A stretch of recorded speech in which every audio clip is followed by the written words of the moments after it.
I want to take a minute before we start this episode to talk about the community Discord channel. There you can find behind the scenes discussions, sneak peeks for future episodes, as well as have access to the occasional live chat. You can also connect with other members of the community. It's open to everyone. There are links in the descriptions, or I should have something up on the screen now if you want to see. I hope to see you all there, and without further ado, I'm going to go ahead and start this episode.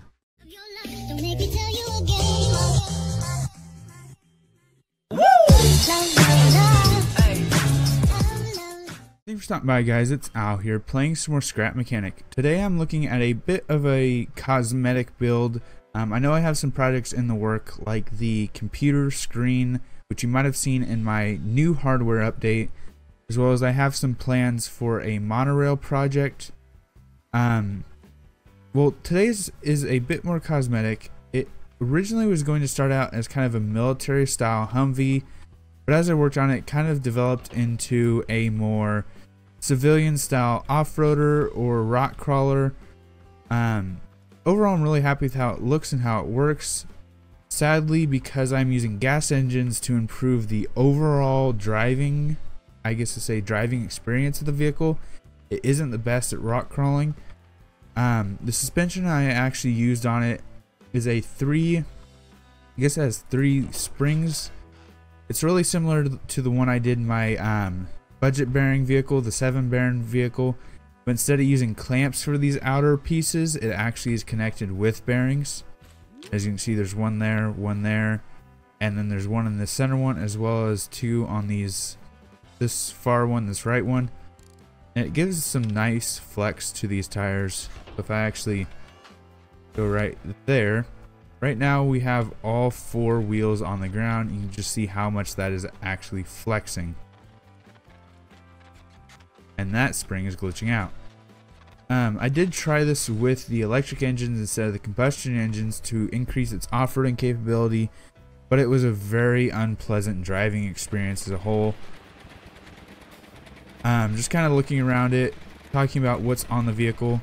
Switch 1 simply turns the lights on and off.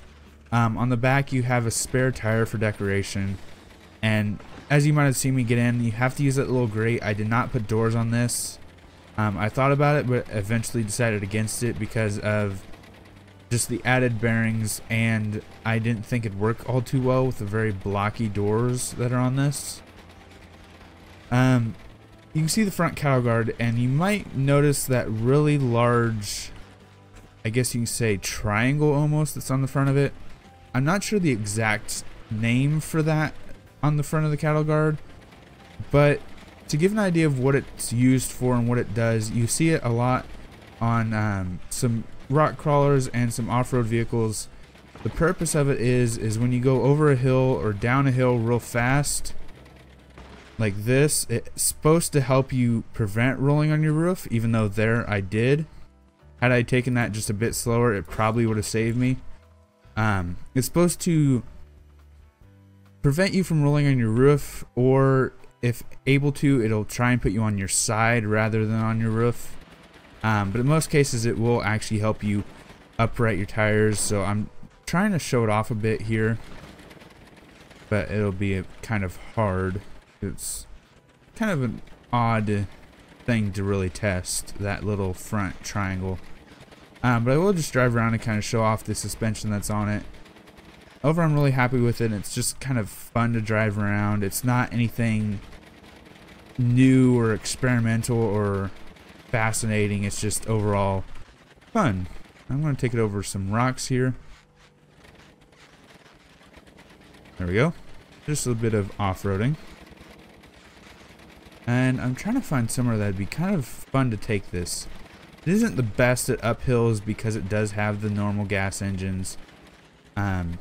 And something I almost forgot to note is another reason it's a bit bad uphill is because the front does have metal in it, and the metal is pretty much because the power that is caused by this when you accelerate on the flat ground causes that front to lift real bad, which is also why when we stop you notice the front is really low, because I did make the suspension weak to try and compensate some of that.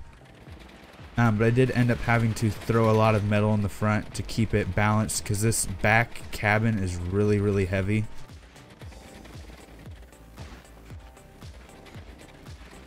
Where to take it? I'm trying to think of where we can go off-roading. I know some places on this map. They're not the best. They're really fun, but they're not overall the best for it.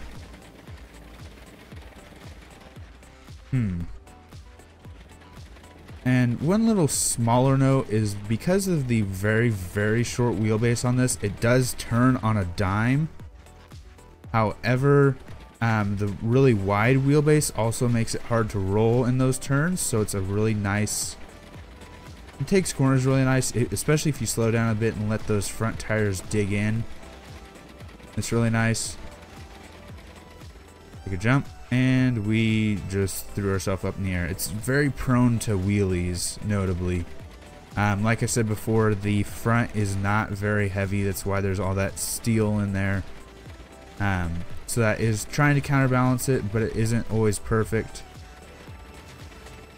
I'm actually going to turn the lights on because I like it better when it has lights.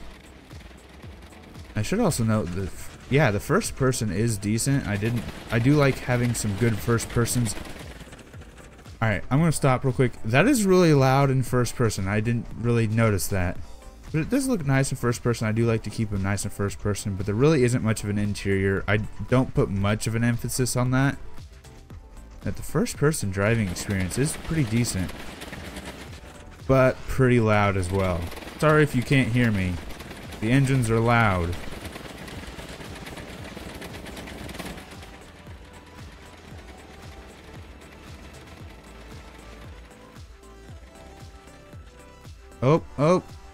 That front bar tries to save us but fails. Breaking things. And I'm glitched into the suspension.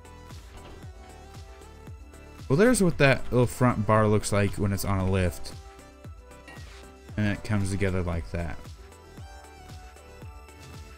I guess to say it's more for show at this point. It's semi-functional, but it helps in the rare case that it helps in very rare cases. Not enough to say that it's useful, but it's interesting nonetheless. There we go. Over some rocks. Actually, I should also note this. Part of the reason I built this vehicle the way I did and the color I did is most people don't know this, and because ooh, nice jump. And because I really haven't done an episode on it. Every once in a while I do some multiplayer. And one of the things that usually ends up happening at some point during it is we do play some hide and go seek. If you do want to see some hide and go seek style, like hide and go seek tag almost is what it usually turns into. If you do want to see some of that, I will try and do some whenever my internet decides to care, apparently.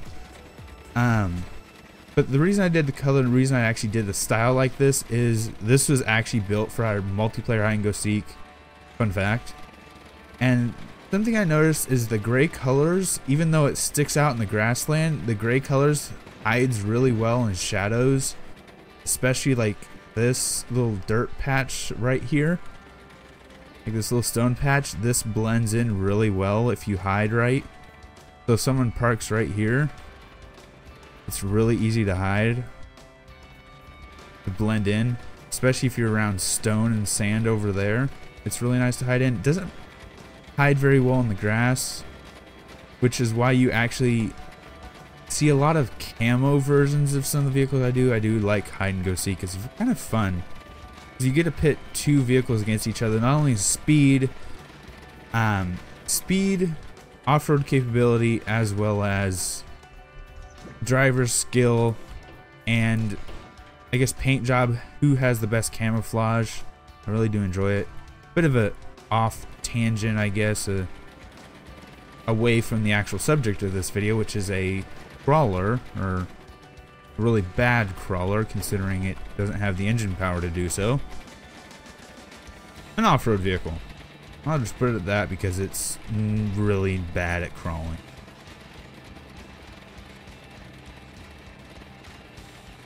Come on. Oh, that's a hill. That's a big old hill.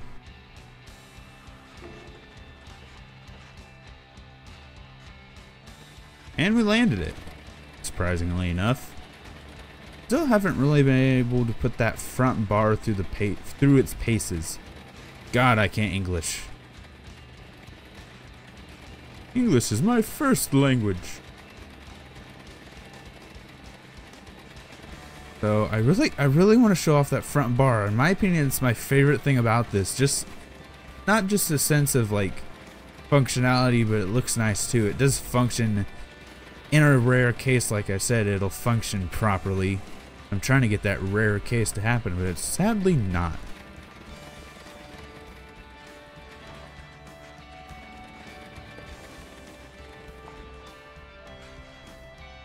And we're on our roof again. God darn it.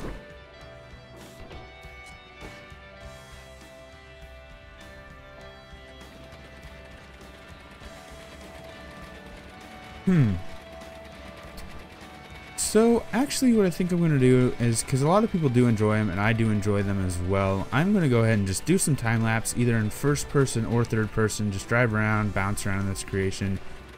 I think it gives a good kind of fade out to the episode. People who wanted to watch it can watch it, people who don't enjoy it can just leave at that point. So that's I think what I'm going to do now. If you did enjoy the episode, please leave a like. If you have any suggestions for future episodes, please comment them down below. If you enjoyed the channel, enjoyed it soon, please subscribe, it helps a lot. Until next time, this has been Al, playing some more Scrap Mechanic, looking at a interesting off-road vehicle. I'm going to go ahead and put on some music and just drive around for those who want to sit and relax. Just as a question, as a note, do some people like really enjoy those little like music-driven drives, or the music, background music with driving and all that kind of... I think you get what I'm trying to say here. I'm not saying it very well, but I assume you're understanding. If you enjoy those, would you actually like to see an episode like that, where I literally just have a relaxing episode where it's just music and driving, either in like the trophy truck or one of my really nice off-road vehicles that's a whole lot better than this thing? I'm kind of curious. I wonder if you guys would like that.